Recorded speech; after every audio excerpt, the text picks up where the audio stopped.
नमस्कार। इस महत्वपूर्ण कार्यक्रम में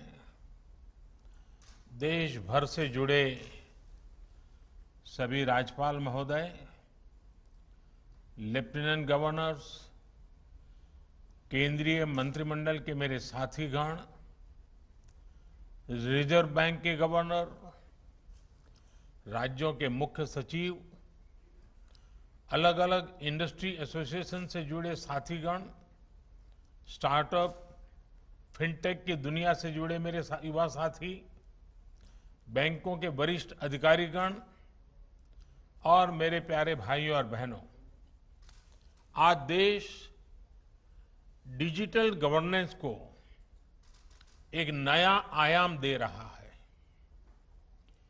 ई रूपी वाउचर देश में डिजिटल ट्रांजैक्शन को, डीबीटी को और प्रभावी बनाने में बहुत बड़ी भूमिका निभाने वाला है। इससे टारगेटेड, ट्रांसपेरेंट और लीकेज फ्री डिलीवरी में सभी को बड़ी मदद मिलेगी। 21वीं सदी का भारत आज कैसे आधुनिक टेक्नोलॉजी की मदद से आगे बढ़ रहा है, टेक्नोलॉजी को लोगों के जीवन में जोड़ रहा है, ई रूपी उसका भी एक प्रतीक है। और मुझे खुशी है कि ये शुरुआत उस समय हो रही है जब देश आजादी के 75 वर्ष पर अमृत महोत्सव मना रहा है। और ऐसे समय में देश ने फ्यूचरिस्टिक रिफॉर्म का एक और अहम कदम बढ़ाया है। साथियों, सरकार ही नहीं, अगर कोई सामान्य संस्था या संगठन किसी के इलाज में, किसी की पढ़ाई में या दूसरे काम के लिए कोई मदद करना चाहता है तो वो कैश के बजाय ई रूपी दे पाएगा। इससे सुनिश्चित होगा कि उसके द्वारा दिया गया धन उसी काम में लगा है जिसके लिए वो राशि दी गई है। अभी शुरुआती चरण में ये योजना देश के हेल्थ सेक्टर से जुड़े बेनिफिट्स पर लागू की जा रही है।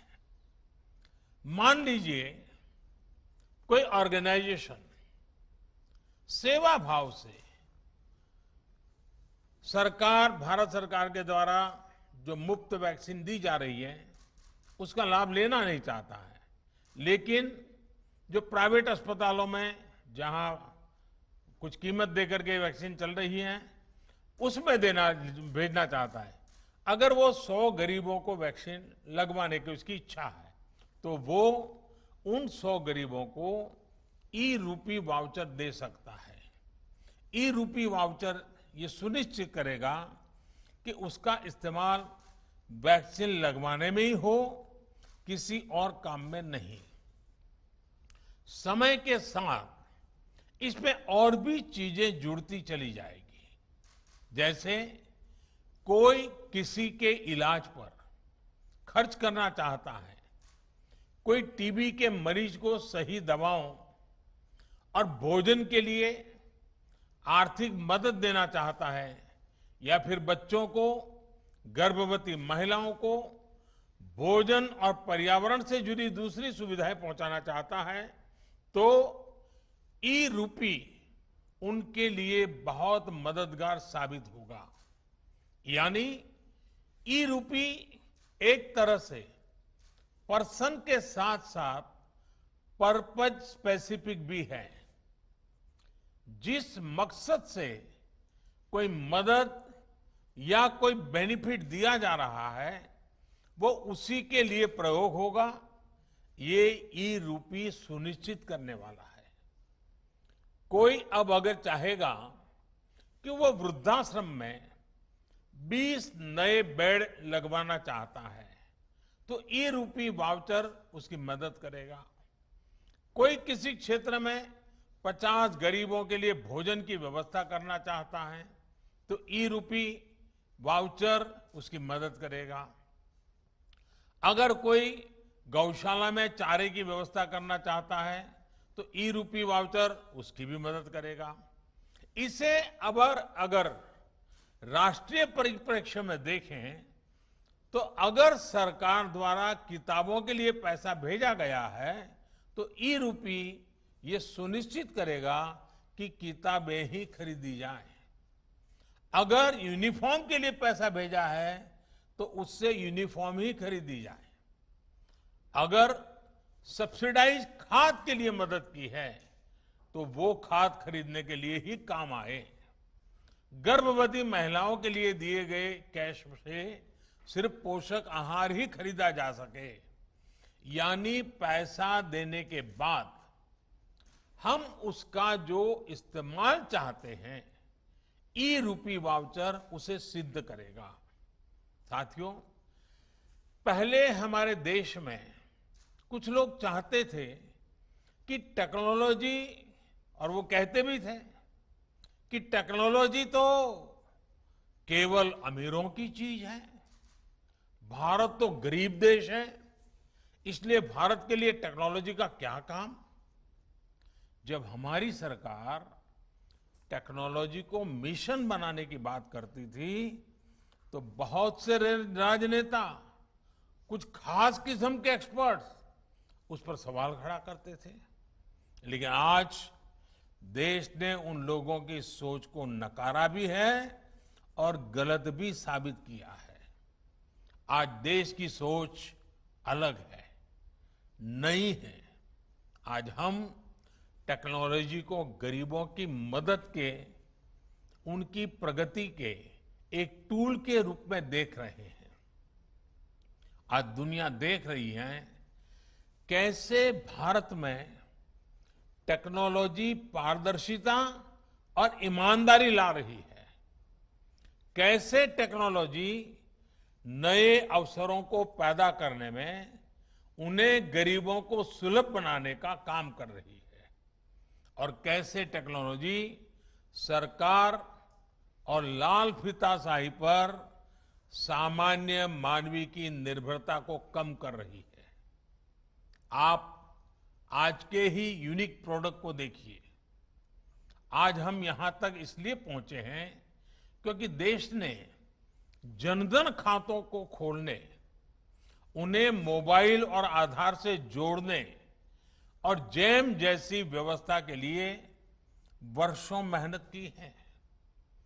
जब जैम को शुरू किया गया था तब बहुत से लोग इसके महत्व को नहीं समझ पा रहे थे, लेकिन इसकी अहमियत को हमने लॉकडाउन के समय देखा। जब दुनिया के बड़े बड़े देश परेशान थे कि लॉकडाउन में कैसे अपने गरीबों की मदद करें, लेकिन भारत के पास एक पूरी व्यवस्था तैयार थी। दूसरे देश अपने यहां के पोस्ट ऑफिस और बैंक खुलवा रहे थे तो वहीं भारत महिलाओं के बैंक खातों में सीधे आर्थिक मदद भेज रहा था। भारत में अब तक डायरेक्ट बेनिफिट ट्रांसफर के जरिए करीब 17.5 लाख करोड़ रुपए सीधे लाभार्थियों के खाते में भेजे जा चुके हैं।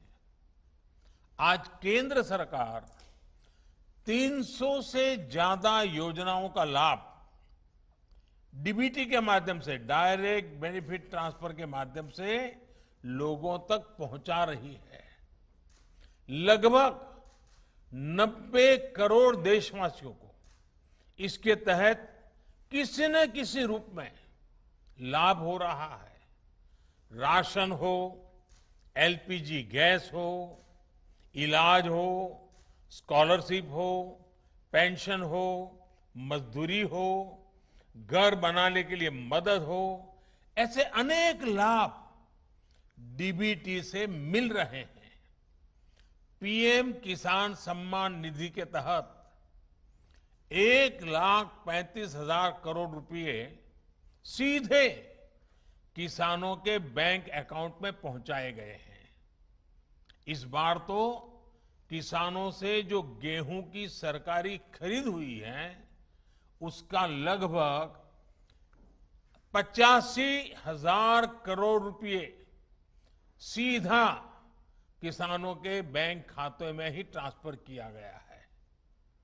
इन सारे प्रयोगों का बहुत बड़ा लाभ ये हुआ है कि देश के करीब करीब 1.25 लाख करोड़ रुपए से अधिक गलत हाथों में जाने से बचे हैं। साथियों, भारत आज दुनिया को दिखा रहा है कि टेक्नोलॉजी को एडॉप्ट करने में, उससे जुड़ने में वो किसी से भी पीछे नहीं है। इनोवेशंस की बात हो, सर्विस डिलीवरी में टेक्नोलॉजी के इस्तेमाल हो, भारत दुनिया के बड़े देशों के साथ मिलकर ग्लोबल लीडरशिप देने की क्षमता रखता है। पिछले 7 सालों में भारत ने अपनी प्रगति को जो गति दी है उसमें टेक्नोलॉजी के सही इस्तेमाल की बड़ी भूमिका है। आप सोचिए, क्या 8-10 साल पहले किसी ने कल्पना की थी कि टोल बूथ पर करोड़ों गाड़ियां बिना किसी फिजिकल ट्रांजैक्शन के लेन देन से निकलेगी? आज के फास्टैग से ये संभव हुआ है। क्या 8-10 साल पहले किसी ने सोचा था कि दूर सुदूर गांव में बैठा कोई हस्तशिल्पी अपने प्रोडक्ट दिल्ली के किसी सरकारी दफ्तर में सीधे भेज पाएगा? आज जेम यानी government e market place portal से ये मुमकिन है। क्या 8-10 साल पहले किसी ने सोचा था कि हमारे सर्टिफिकेट्स, डॉक्यूमेंट्स हर समय डिजिटली हमारी जेब में होंगे और हर जगह एक क्लिक पर इस्तेमाल हो पाएंगे? आज ये डिजी लॉकर से मुमकिन है। क्या 8-10 साल पहले किसी ने सोचा था कि भारत में एमएसएमई सेक्टर के उद्यमियों को सिर्फ 59 मिनट में लोन अप्रूव हो पाएगा? आज भारत में ये भी मुमकिन है। और इसी तरह 8-10 साल पहले क्या आपने सोचा था कि आप किसी काम के लिए एक डिजिटल वाउचर भेजेंगे और काम हो जाएगा? आज ये भी ई रूपी के जरिए मुमकिन हो चुका है। मैं ऐसे कितने ही उदाहरण आपको गिना सकता हूं। इस महामारी के दौरान भी देश ने तकनीक की ताकत को महसूस किया है। आरोग्य सेतु ऐप का उदाहरण भी हमारे सामने है। आज ये ऐप सबसे ज्यादा डाउनलोडेड ऐप में से एक है। इसी तरह कोविन पोर्टल भी आज हमारे वैक्सीनेशन प्रोग्राम में, वैक्सीनेशन सेंटर के चयन में, रजिस्ट्रेशन में, वैक्सीन सर्टिफिकेट प्राप्त करने में देशवासियों की बड़ी मदद कर रहा है। पुरानी व्यवस्था चल रही होती तो वैक्सीनेशन लगवाने के बाद सर्टिफिकेट के लिए दौड़ना पड़ता होता है। दुनिया के कई बड़े देशों में भी आज पेपर पर हाथ से लिख करके सर्टिफिकेट दिया जा रहा है, लेकिन भारत के लोग एक क्लिक में डिजिटल सर्टिफिकेट डाउनलोड कर रहे हैं। इसलिए आज भारत का कोविन सिस्टम दुनिया के कई देशों को आकर्षित कर रहा है। भारत इसे दुनिया के साथ साझा भी कर रहा है। साथियों, मुझे याद है कि 4 साल पहले जब भीम ऐप लॉन्च किया गया था, तब मैंने कहा था कि वो दिन दूर नहीं जब अधिकांश बिजनेस ट्रांजैक्शन नोट और सिक्कों के बजाय डिजिटली होंगे। तब मैंने ये भी कहा था कि इस बदलाव से सबसे अधिक गरीबों, वंचितों, छोटे व्यापारियों, किसानों, आदिवासियों का सशक्तिकरण होगा, वो एम्पावर होंगे। आज हम ये साक्षात अनुभव कर रहे हैं। हर महीने यूपीआई ट्रांजैक्शन के नए रिकॉर्ड बन रहे हैं। जुलाई महीने में 300 करोड़ से अधिक ट्रांजैक्शन यूपीआई से हुए हैं, जिसमें 6 लाख करोड़ रुपए का लेन देन हुआ है। आज चाय, जूस और फल सब्जी का ठेला लगाने वाले भी इसका उपयोग कर रहे हैं। वहीं भारत का रुपे कार्ड भी देश का गौरव बढ़ा रहा है। सिंगापुर, भूटान में भी इसे लॉन्च किया जा चुका है। आज देश में 66 करोड़ रुपए कार्ड हैं और देश में हजारों करोड़ रुपए का ट्रांजैक्शन रुपे कार्ड से भी हो रहा है। इस कार्ड ने गरीब को भी सशक्त किया है, उसे इस भावना से भरा है कि वो भी अपने पास डेबिट कार्ड रख सकता है, उसका इस्तेमाल कर सकता है। साथियों, टेक्नोलॉजी कैसे गरीबों को सशक्त करती है, इसका एक और उदाहरण है पीएम स्वनिधि योजना। हमारे देश में तो रेहड़ी पटरी वाले, ठेला चलाने वाले भाई बहन हैं, उनके फाइनेंशियल इंक्लूजन के बारे में पहले कभी नहीं सोचा गया था। अपना काम आगे बढ़ाने के लिए उन्हें बैंक से मदद मिलना असंभव था। जब डिजिटल ट्रांजैक्शन की कोई हिस्ट्री ही ना हो, कोई डॉक्यूमेंट ना हो, तो बैंक से लोन लेने के लिए हमारे रेहड़ी पटरी वाले साथी पहला कदम भी नहीं बढ़ा पाते थे। इसी को समझते हुए हमारी सरकार ने पीएम स्वनिधि योजना की शुरुआत की। आज देश के छोटे बड़े शहरों में 23 लाख से अधिक रेहड़ी पटरी और ठेले वालों को इस योजना के तहत मदद दी गई है। इसी कोरोना काल में करीब करीब 2300 करोड़ रुपए उन्हें दिए गए हैं। ये गरीब साथी अब डिजिटल ट्रांजैक्शन कर रहे हैं और अपना लोन चुका रहे हैं। यानी अब उनके लेन देन की एक डिजिटल हिस्ट्री बन रही है। पीएम स्वनिधि में ये व्यवस्था की गई है कि 10,000 रुपए का पहला लोन चुकाने पर 20,000 का दूसरा लोन और दूसरा लोन चुकाने पर 50,000 का तीसरा लोन रेहड़ी पटरी वाले साथियों को दिया जाएगा। आपको जानकर खुशी होगी कि आज सैकड़ों रेहड़ी पटरी और ठेले वाले भाई बहन अब तीसरा लोन प्राप्त करने की दिशा में आगे बढ़ रहे हैं। साथियों, देश में डिजिटल इंफ्रास्ट्रक्चर और डिजिटल ट्रांजैक्शन के लिए जो काम पिछले 6-7 वर्षों में हुआ है, उसका लोहा आज दुनिया भी मान रही है। विशेषकर भारत में फिनटेक का बहुत बड़ा आधार तैयार हुआ है।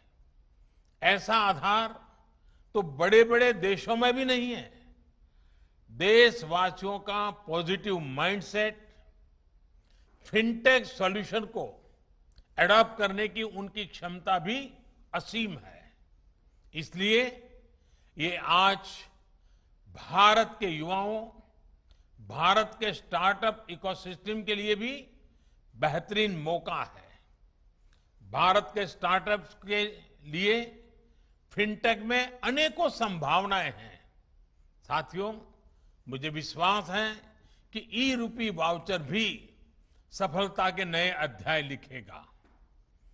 इसमें हमारे बैंकों और हमारे पेमेंट गेटवे का बहुत बड़ा रोल है। हमारे सैकड़ों प्राइवेट अस्पतालों, कॉरपोरेट्स, उद्योग जगत, एनजीओज और दूसरे संस्थानों ने भी इसको लेकर बहुत रुचि दिखाई है। मेरा राज्य सरकारों से भी आग्रह है कि अपनी योजनाओं का सटीक और संपूर्ण लाभ सुनिश्चित करने के लिए ई-रूपी का अधिक से अधिक उपयोग करें। मुझे विश्वास है कि हम सभी की ऐसी ही सार्थक साझेदारी एक ईमानदार और पारदर्शी व्यवस्था के निर्माण को और गति देगी। एक बार फिर सभी देशवासियों को इस बड़े रिफॉर्म के लिए बहुत बहुत बधाई देता हूं, बहुत बहुत शुभकामनाएं। धन्यवाद।